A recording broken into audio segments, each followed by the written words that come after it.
Bismillahirrahmanirrahim. Assalamualaikum warahmatullahi wabarakatuh. Asyhadu an la ilaha illallah, asyhadu anna Muhammad Rasulullah. Allahumma sholli ala sayyidina Muhammad wa ala ali sayyidina Muhammad. Kama sholaita ala sayyidina Ibrahim wa ala ali sayyidina Ibrahim bil alamina innaka Hamidum Majid. Sebelumnya kita panjatkan dahulu doa kepada Gusti Allah ingkang Maha Agung untuk saudara-saudara kita yang telah bermurah hati memberikan sholawatnya kepada channel dakwah ini, ya. Dengan kemurahan hati itulah, dengan sholawat itulah channel ini dapat eksis hadir dalam ruang-ruang diskusi kalian semuanya dimanapun kalian berada. Tentunya dengan sebuah harapan semoga Allah menjadikan sholawat itu sebuah catatan langit bagi mereka dan keluarganya kelak. Dan insya Allah akan terbalaskan dengan balasan yang lebih baik lagi. Berikutnya untuk viewer terkasihku dimanapun kalian berada, di mancanegara maupun di dalam negeri, atas apresiasinya aku ucapkan terima kasih ya. Terima kasih. Semoga selalu always dan tidak pernah never tetaplah bertumbuh menjadi yang anti skip dan anti download. Bagi yang berkenan silakan saja di share, tapi linknya ya jangan diunduh, dipotong-potong lalu diunggah ulang. Jadi nggak karu-karuan nanti ya.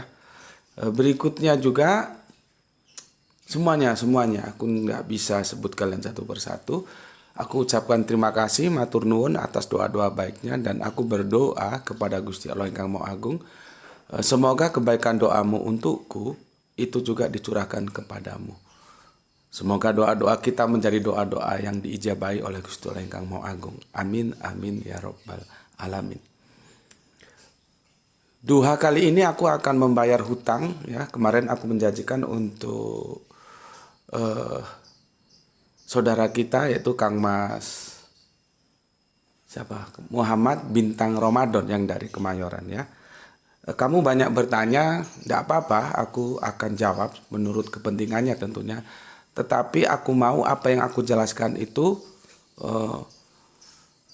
kamu perhatikan dan kamu gunakan untuk mengambil sikap. Kemarin kamu bertanya tentang si A dan aku sudah jelaskan seperti itu. Bagi aku tidak ada si A, tidak ada si B, tidak ada si C, yang ada Al-Quran dan Al-Hadis. Berikutnya apalagi yang kamu tanyakan? Banyak ya, aku lupa dan aku selalu memberikan perhatian khusus kepada kamu supaya kamu lebih memahami tentang Islam. Jangan diombang-ambingkan oleh omongan-omongan yang itu tidak berdasar terhadap Al-Quran dan Al-Hadis ya. Kali ini kamu bertanya tentang, dan ini memang kegundahanku. Aku mengalami periode-periode seperti Muhammad Bintang Ramadan, mengalami periode-periode seperti siapa yang dari Kalimantan Tengah itu, Kang Hermas Edison, aku mengalami. Ya, maka doaku itu selalu begini. Ya Allah, berikanlah aku terhadap guru yang bisa mengajariku sehingga aku mengerti Al-Quran. Itu atau kadang-kadang aku begini tentang kehidupan. Ya Allah, ketemukanlah aku dengan seorang guru yang mengajariku tentang doa dan ketika doa itu aku panjatkan engkau ijabahi. Kita sekarang terfokus ke Al-Quran dulu ya. Aku itu pilihannya hanya dua. Makanya aku sebetulnya ngeri, tapi ya sudahlah, sudah memang begitu. Makanya aku kasih tahu, kalau kalian menggunakan rasionalitas itu jangan nanggung. Karena dalam rasionalitas itu ada proses, ada waktu berpikir. Yang kadang-kadang kamu belum menemukan jawaban. Lah kalau rasionalitas itu hanya di tengah jalan, kamu belum menemukan jawaban, akhirnya kamu menjadi anti klimaks. Bukan tambah beriman, tambah kafir. Atau minimal ragu. Jadi kalau menggunakan rasionalitas itu harus totalitas. Ya. Aku nih ya, dari pencaharianku itu kemungkinannya hanya dua, aku Islam atau aku ateis. Tidak mungkin aku pindah dari agama Islam ke agama yang lain itu tidak memenuhi rasionalitasku. Jadi kemungkinanku itu hanya dua. Kenapa? Aku kan sudah belajar Bible aku baca, Al-Quran aku baca. Ya. Jadi tidak mungkin aku menukar Islam dengan agama-agama yang lain itu berat lah, tidak mungkin. Maka kemungkinannya aku Islam atau ateis. Sekalian tidak percaya terhadap semua yang diceritakan dalam agama-agama itu. Itu aja, kemungkinannya hanya dua itu. Begitu juga tentang kitab suci, ya. Aku mengalami gundah gulana yang berkepanjangan dalam proses pencarianku. Karena rasionalitasku itu nakal. Dia tidak mau berhenti pada satu titik. Dia hanya bertanya, dan dia membutuhkan jawaban-jawaban. Lah kalau aku nggak menemukan jawaban, tidak ada orang yang bisa mengajarkan kepada aku bagaimana. Tentu kan itu menjadi gundah gulana yang berkepanjangan. Tapi alhamdulillah dalam proses yang panjang ini, dalam pencarian aku tetap istiqomah. Sehingga sekarang ya seperti yang kalian lihat aku tetap Islam. Gitu ya. Masalah kitab suci juga begitu. Ya, ada hal-hal yang itu melanggar rasionalitasku. Sementara aku belum menemukan orang yang mampu memberi jawaban yang jawaban itu memuaskan rasionalitasku sehingga maha benar Allah dengan segala firman-Nya. Kan di Al-Quran itu kan dijelaskan juga, apabila engkau belum mendapatkan penjelasan, tunggu dulu. Jangan langsung kamu tolak. Masalahnya dalam menunggu ini itu bisa cepat ya alhamdulillah, bisa lama. Lah kalau lama nggak mendapatkan jawaban, kita cari orang-orang nggak ngerti semua, goblok semua, ya kan menjadi masalah itu. Makanya carilah teman-teman yang pinter-pinter, yang dia bisa memenuhi tuntutan rasionalitasmu. Tapi yang goblok-goblok ya ditemanin, ndak apa-apa, ya ndak apa-apa. Cuman untuk kebutuhan rasionalitas kamu perlu cari teman-teman yang pintar. Sehingga kamu kalau menemukan sebuah masalah, kamu bisa bertanya dan dia akan memberikan jawaban yang bagus. Bayangkan Al-Quran abad ke-7 sudah ngomong di dalam laut itu ada api. Otaknya orang Arab bingung itu. Di dalam laut kok ada api? Tapi kan sudah dijelaskan, apabila engkau belum menemukan jawabannya, tunggu dulu. Abad-abad 6 ke-7 ya, Islam mula-mula, itu kan teknologi pertambangan belum canggih seperti sekarang. Tapi sekarang ini, seperti aku nih, kalau aku pulang ke rumah, aku naik bis malam lewat pesisir Pantura, itu kan di tepi-tepi laut itu kan nampak pengomboran lepas pantai, dan di tengah laut itu di cerobongnya itu keluar api. Itu kan sebuah jawaban. Ya alhamdulillahnya aku lahir sekarang. Kalau aku lahir waktu Islam mula-mula dulu,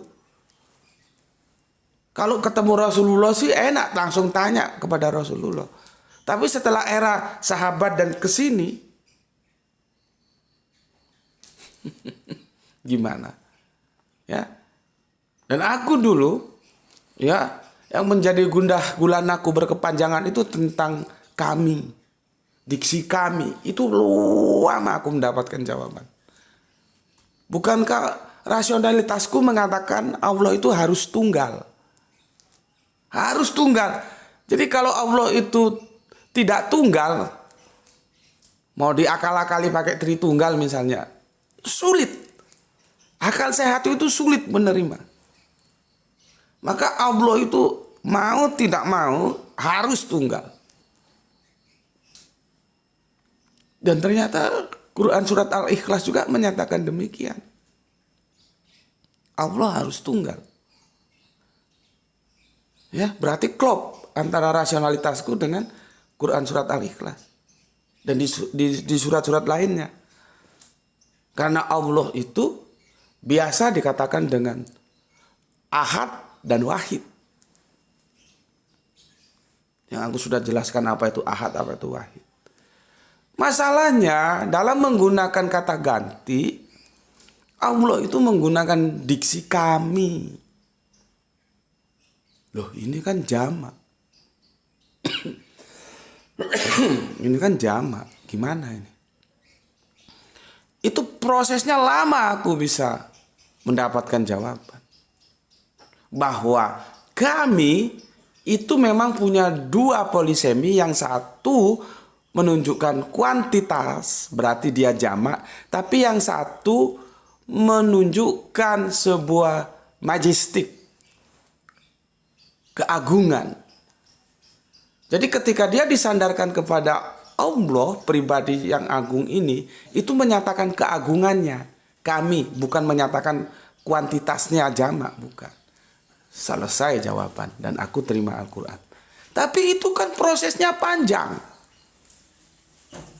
Sementara aku bilang, ini Al-Quran gimana ya? Mau aku tolak ini Al-Quran firman Allah, mau aku terima, kok bertentangan dengan logikaku?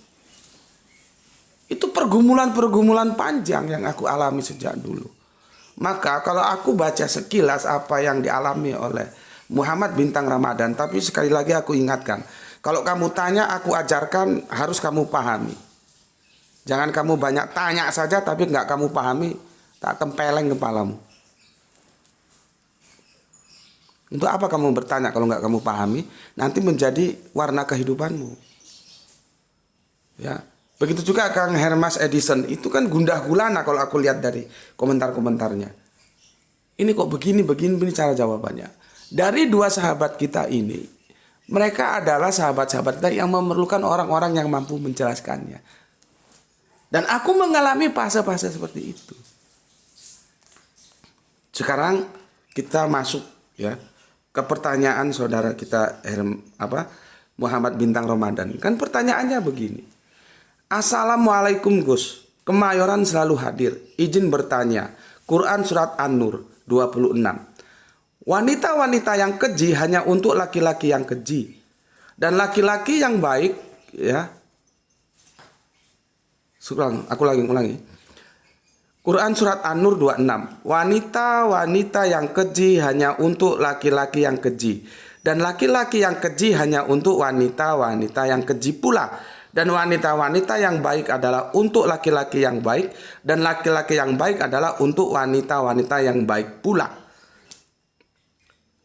Nah, pertanyaannya Gus, jika wanita keji hanya untuk pria yang keji, begitupun sebaliknya, dan wanita yang baik hanya untuk pria yang baik, begitu pula sebaliknya, ya.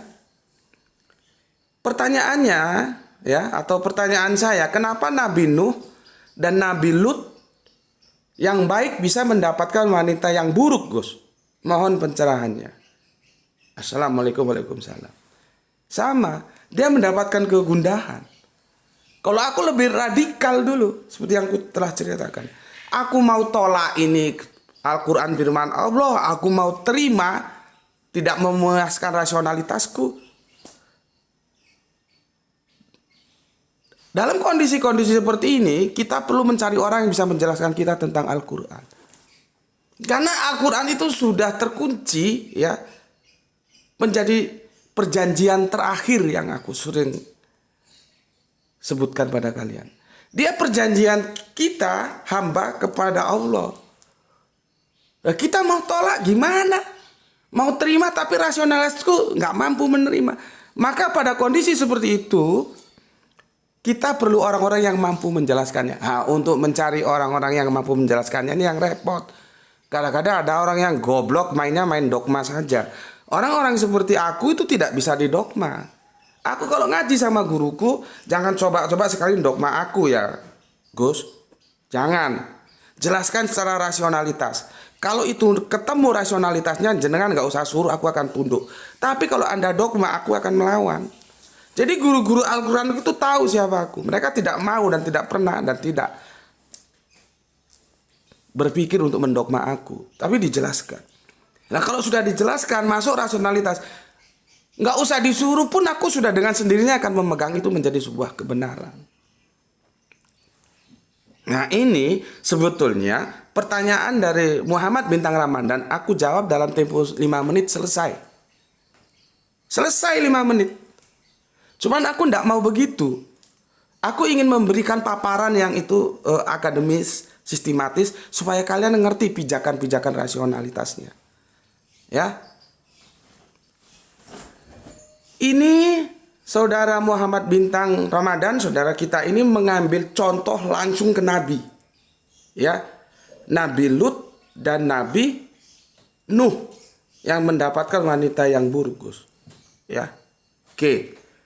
Aku akan menariknya tidak terlalu jauh dulu, ya, tapi menariknya ke dalam kehidupan kita sekarang ini. Jadi begini, seperti yang kemarin, ya, ketua dakwahku Dr. Suryadi, beliaunya kan pakar komunikasi, ya, memang dosen komunikasi, ya. Jadi komunikasinya ya bagus, ya, namanya juga dosen, ya. Kadang-kadang kebenaran itu kemasan komunikasinya jelek juga menjadi berantakan, menjadi orang sulit menerima. Artinya apa? Kebenaran itu perlu, tapi komunikasi sebagai alat untuk menyampaikan kebenaran itu juga perlu. Kalau salah satunya, tadi gini, itu benar, tapi perangkat komunikasi yang disampaikannya itu tidak baik atau buruk atau jelek, itu bisa nggak nyampe itu kebenaran yang akan kita sampaikan ke orang. Nah, beliaunya ini Dr. Suryadi itu pakar komunikasi. Jadi kalau ngomong itu gimana ya? Enak menjelaskannya gitu. Jadi gini, cuman aku nggak tanya karena ini masalah sensitif. Dia cerita tentang mahasiswa dia. Jadi dia kan kalau dulu kan pernah juga menjabat PD3, ya, pembantu dekan 3 itu kan hubungannya tentang lebih ke mahasiswa. Kan ada PD1 tugasnya, ini PD2, ini PD3. Nah, yang PD3 itu seperti apa ya? Kalau di sekolah mungkin BP gitu ya, dosen BP gitu ya. Jadi kedekatan beliaunya kepada mahasiswa itu dekat sekali. Jadi satu waktu ada seorang mahasiswa datang kepada beliaunya dan dia mengeluhkan istrinya.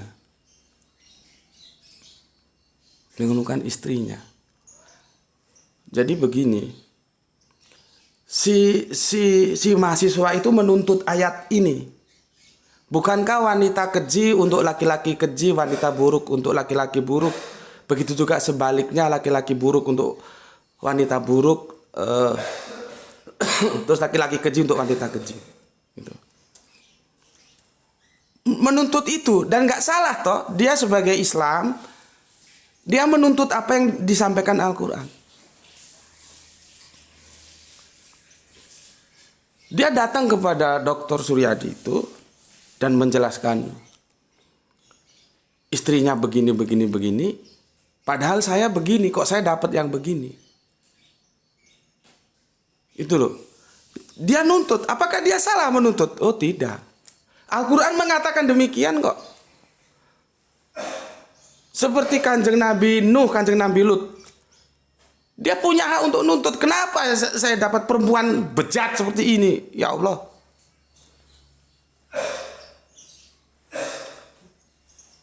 Aku pada saat itu tidak bertanya kepada beliaunya, Dr. Suryadi itu, karena menurutku itu sensitif, ya, hal-hal yang sensitif. Jadi aku tidak berani tanya. Aku hanya intinya mahasiswa kan sudah boleh menikah itu. Apalagi dari orang-orang yang kaya-kaya itu. Makanya kalau sudah mahasiswa dan kamu anaknya orang kaya, menikah saja. Nggak usah nunggu tamat. Kecuali kalau kamu anaknya orang kere, ya jangan dulu. Ya. Mahasiswanya itu menuntut. Gampangannya begini, Pak, seperti janji Al-Quran, aku ini menjaga diriku, Aku ini laki-laki baik-baik. Kenapa setelah menikah aku tahu istriku itu bukan istri yang baik? Dia menuntut. Pada waktu itu bahkan mau diceraikan istrinya. Kalau aku terus terang tidak berani tanya baik buruknya itu apa gitu loh. Cuman ini anuku ya, cara aku membaca mungkin artinya belum tentu benar. Mungkin begini. Bagi kita orang timur, kesucian istri itu harga diri. Itu harga diri. Jangan disamakan kita dengan orang barat. Tapi terlepas barat timur yang aku sudah ceritakan kemarin, secara moralitas, secara agama apalagi ya, istri itu harga dirinya suami. Ya, harga dirinya suami istri itu. Ya. Mungkin si laki-laki itu merasa bersih, ya bukan merasa, dia kalau dia nggak bersih dia tidak menuntut dong. Dia merasa bersih, sementara tahunya kan setelah menikah, kan itu kan bisa diketahui ya, memang dibawa ke dokter bisa. Tapi masa kita mau periksa ke dokter, ini mau saya nikahi tolong diperiksa apakah himen, tahu himen ya? Apakah selaput darahnya masih utuh atau tidak, kan ya nggak mungkin toh. Kan dia nggak mungkin ya. Taunya setelah menikah. Mungkin seperti itu. Cuman aku nggak berani tanya. Sekali lagi karena ini hal yang sensitif. Bisa jadi si perempuan atau si wanitanya itu sebelum kenal dia dulu pernah salah langkah, kita bikin begitulah ya. Salah langkah sehingga telah melakukan sesuatu yang tidak boleh terhadap entah itu teman lelakinya, entah itu pacarnya, entah itu siapa. Kita nggak tahu lah ya. Tapi akhirnya si perempuan itu dengan kesadarannya dia tobat kembali menjadi soleha. Ketemu dengan yang laki-laki yang memang dari awal menjaga terus kesolehannya.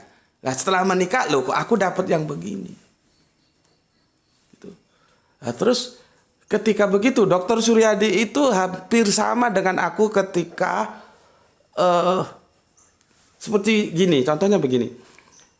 Aku itu jarang sama Gra itu waktu kecil atau Ranti gitu ya, misalkan terjatuh atau terpeleset, aku jarang kasih nasihati yang begini begitu, enggak. Tapi aku benturkan sekalian supaya dia belajar dari peristiwa itu. Aku paling ngomong bagaimana? Jalannya licin, jalannya berlobang. Kamu tahu kan? Iya Pak, tahu. Besok hati-hati.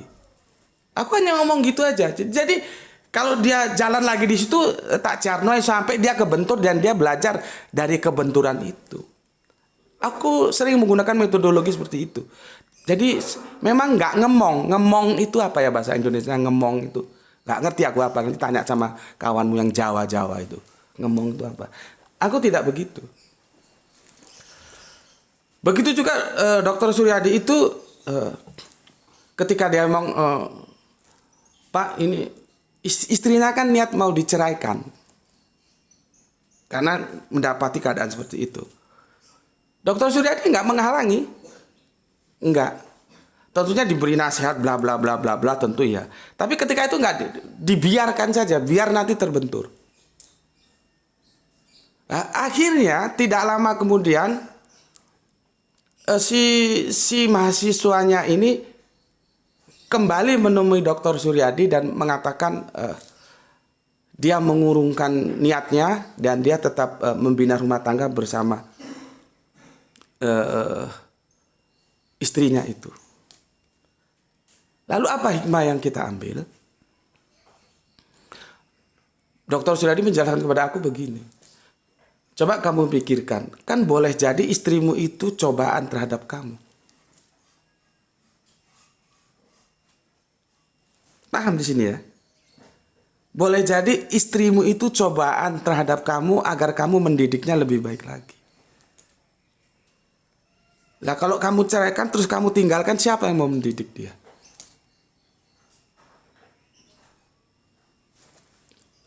Paham ya logika yang dibangun oleh Dokter Suryadi, paham ya?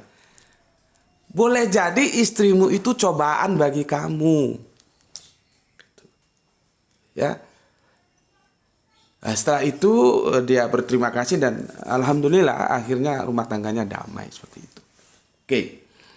Sekarang aku mau kembali ke ayat yang ini nggak tahu bisa satu seri atau tidak. Sudah berapa lama? Sudah 25. Aku belum baca komentar kalian ya. Ini dulu ya. Sepertinya 2 seri ini ya.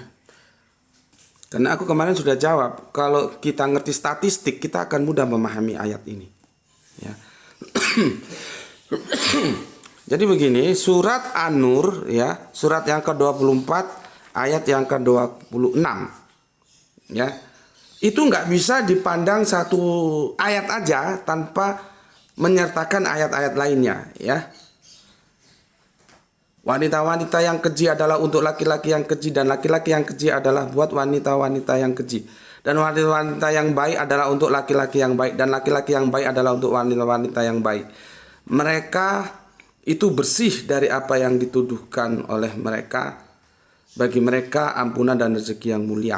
Nah, ini penjelasannya seperti itu ya. Sementara kalau kita lihat di lapangan, ini baik ini sebetulnya apa sih? Baik buruk ini apa sih? Kita harus jelas dulu. Memang ada kadang-kadang kita dulu pada zaman aku kan kalau mau telepon itu mesti antri daftar dulu ya. Apalagi orang luar pulau kan. Dulu daftar dulu pakai telepon yang partel itu. Jadi daftar dulu nanti dipanggil satu-satu siapa-siapa gitu. Kalau sekarang kan sudah ada handphone, tiap hari mau telepon juga ada masalah. Nah, pada waktu kita menunggu itu kan banyak orang itu. Itu biasanya kita berpikir, itu siapa? Oh suaminya. Waduh. Malapetaka bagi istrinya, tapi keberuntungan bagi suaminya. Karena apa? Suaminya itu jelek, nggak ganteng, tapi dia dapat istri yang cantik, yang ayu. Nah, begitu juga sebaliknya. Kadang-kadang ada istrinya itu jelek, tapi dapat suami yang ganteng, yang gagah. Kan nggak match ini. Harusnya kan yang jelek ya ketemu yang jelek, yang gagah ketemu yang ayu kan begitu. Tapi yang perlu aku tekankan, masalah dalam ayat ini bukan physically, tapi karakter, bukan physically. Paham ya? Oke. Ini bermula dari pertama ya. Tentang hukum perzinahan ya. Jadi begini, ini adalah surat yang kami turunkan dan kami wajibkan menjalankan hukum-hukumnya ya. Dan kami turunkan di dalamnya ayat-ayat yang jelas agar kamu selalu mengingatnya ya. Lihat ini, perempuan yang berzina dan laki-laki yang berzina, maka derahlah tiap-tiap seorang dari keduanya 100 kali derah. Dan janganlah belas kasihan kepada keduanya, mencegah kamu untuk menjalankan perintahnya itu, maksudnya ya, agama Allah. Jika kamu beriman kepada Allah dan hari akhir, dan hendaklah hukuman mereka disaksikan oleh sekumpulan orang-orang yang beriman. Maksudnya hukuman itu tidak di ruang tertutup, justru di ruang terbuka, supaya itu menjadi pelajaran bagi orang-orang beriman untuk tidak melakukan itu. Jadi ada nilai-nilai edukasinya. Gitu ya. Oke. Berikutnya, laki-laki yang berzina tidak mengawini melainkan perempuan yang berzina, atau perempuan yang musyrik dan perempuan yang berzina tidak dikawini melainkan oleh laki-laki yang berzina, atau laki-laki musyrik, dan yang demikian itu diharamkan atas orang-orang yang mukmin. Coba. Sementara di lapangan apakah seperti itu? Banyak ya. Kita kan kalau berteman kan itu banyak teman dan banyak model. Yang laki nih bajingannya minta ampun. Lokalisasi mana saja yang nggak dia masuki. Makanya kamu sekali-sekali dengar lagu Jawa itu tapi bagus. Dan aku pernah paparkan itu kan judulnya tapi lupa 2 tahun yang lalu. Ya, judulnya itu Gang Doli. Doli itu nama wanita Belanda, maka disebut Gang Doli di Surabaya. Itu pelacuran di Doli itu ceritanya panjang itu sejak zaman Belanda. Si Doli ini entah dia germonya, entah dia balonnya, aku ndak tahu. Balon, begenggek, senuk, lonte itu kasar. Menjadi halus dalam lagunya Titiek Puspa diganti kupu-kupu malam. Padahal sama wae tukang ngangkang. Ya, bahasa sastra itu begitu. Kupu-kupu malam. Nanti kalau Perdana Menteri Inggris itu yang cewek itu kupu-kupu besi. Ya, karena dia tangan besi walaupun cewek. Nah, kalau yang aku sebut tadi bahasa sastra bagusnya itu kupu-kupu malam. Dan itu ada lagunya yang digubah oleh Bunda Titiek Puspa, ya. Oke. Ada kan masa lalunya si laki ini bajingan. Komplek mana aja nggak dia datengin. Kok dapat wanita soleha. Begitu juga sebaliknya. Ya, laki-laki ini menjaga dirinya, dapat yang seperti gituan. Terus gimana benarnya? Ya, nanti itu akan aku jelaskan. Tetapi yang paling aku tekankan untuk yang seri ini ya, karena ini Greta sudah mau berangkat. Lihat begini. Laki-laki yang berzina tidak mengawini melainkan perempuan yang berzina, atau perempuan yang musyrik dan perempuan yang berzina tidak dikawini melainkan oleh laki-laki yang berzina, atau laki-laki musyrik. Yang demikian itu diharamkan atas orang-orang yang mukmin.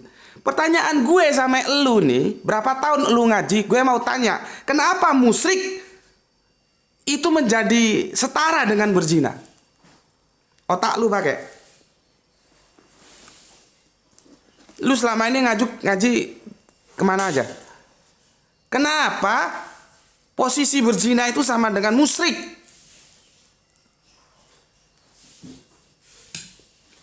Makanya gue kan udah bilang, makanya ya, gue itu sering di akhir-akhir ini yang add gue di Facebook itu banyak sekali. Gue juga heran. Ini kan namanya Facebook, orang sebetulnya laki tapi nama cewek atau sebaliknya kan bukan hal yang sulit toh. Aku itu di grup debat di Facebook sekarang ini aku juga heran. Kenapa aku sering dicolek ya? Sering diundang gitu ya, namanya apalah gitu ya. Dan itu yang nyolek itu cewek-cewek semua itu.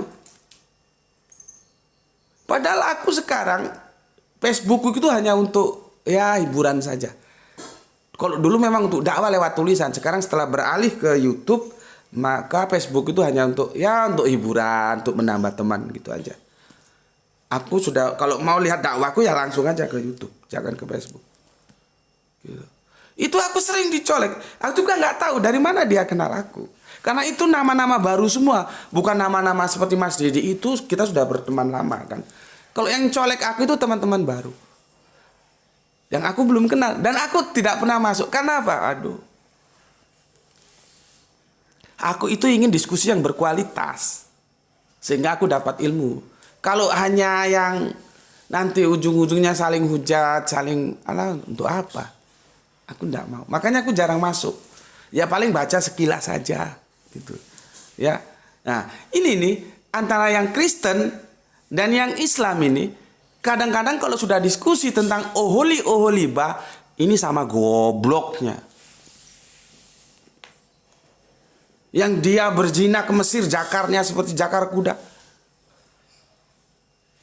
Karena mereka sama-sama tidak tahu diksi zina itu di dalam perjanjian lama khususnya itu punya dua makna. Allah kan berbicara dalam hadis. Allah kan berbicara dalam perjanjian lama. Aku adalah Allah yang cemburu.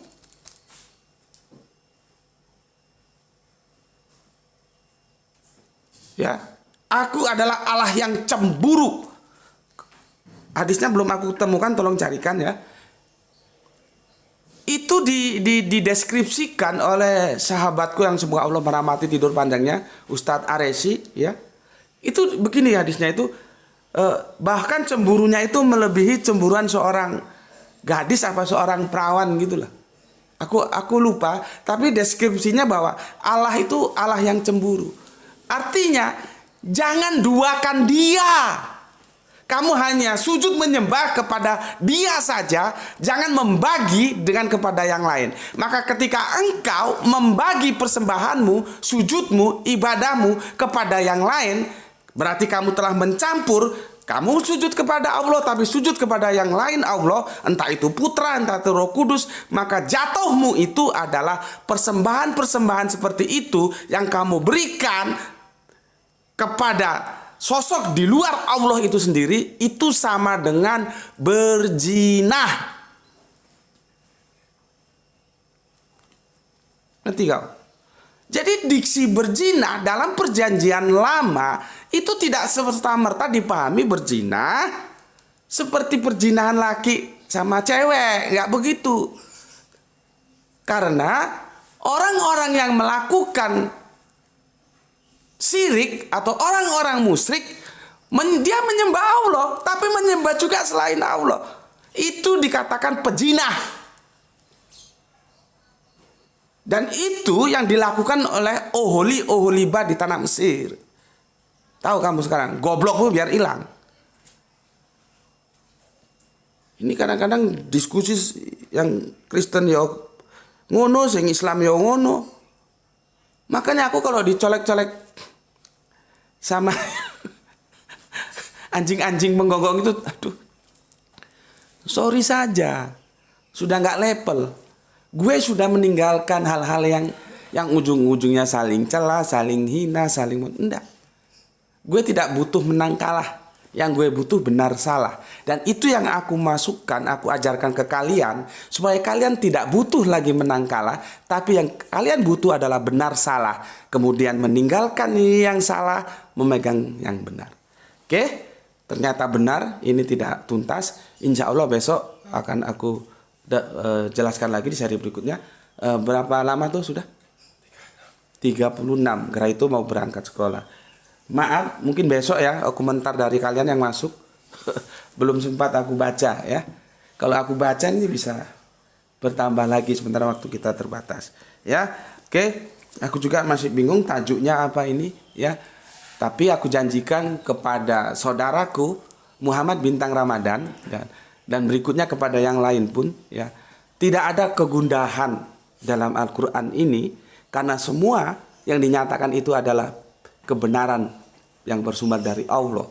Cuman masalahnya kita perlu waktu untuk memahami kebenaran itu. Dan insya Allah besok ya di seri yang kedua setelah aku jelaskan bagaimana sebetulnya kita memahami Al-Quran surat 24 ayat yang ke-26 itu, engkau akan menjadi sosok yang menemukan kelegaan hati, maka akan berucap maha benar Allah dengan segala firman-Nya. Oke, sampai di sini dulu ya. Pesan aku untuk kalian semua, jaga Allah ya, jaga Kanjeng Nabi ya, jaga Islam ya, jaga Al-Quran. Jaga Al-Quran tuh gimana? Al-Quran dijaga gini, ya goblok gue. Jaga Al-Quran tuh dibaca. Seperti ini dibaca. Nih dibaca. Lihat ini mesti ada tanda-tanda merah. Berarti ada yang perlu. Nih. Supaya nampak kau. Ini ada merah-merahnya kan terjemahannya itu. Nampak tuh. Nah, itu artinya dibaca. Dibaca itu bukan baca sambil lalu, enggak. Dipahami apa artinya. Itu cara menjaga Al-Quran. Ya. Dan jadikan itu sebagai bingkai imanmu. Tetapi pesan dari aku, supaya lu punya kelas dibanding yang lain. Bukan kelas-kelas anjing yang menggonggong. Bukan. You harus memberi hormat kepada yang lain. Saudara-saudara kita yang lain itu memilih jalan lain. Tidak seperti jalan yang kita pilih. Nah, itu harus kita hormati. Ya, harus kita hormati. Ya, oke. Untuk saudaraku semuanya, semoga kita mendapatkan keberuntungan di duha yang cerah ini. Alhamdulillah matahari bersinar cerah ya. Semoga keberuntungan Gusti Allah curahkan kepada kita, keberuntungan dalam rezeki yang barokah dan kesehatan yang prima. Bismillahirrahmanirrahim. Alhamdulillahirabbil alamin.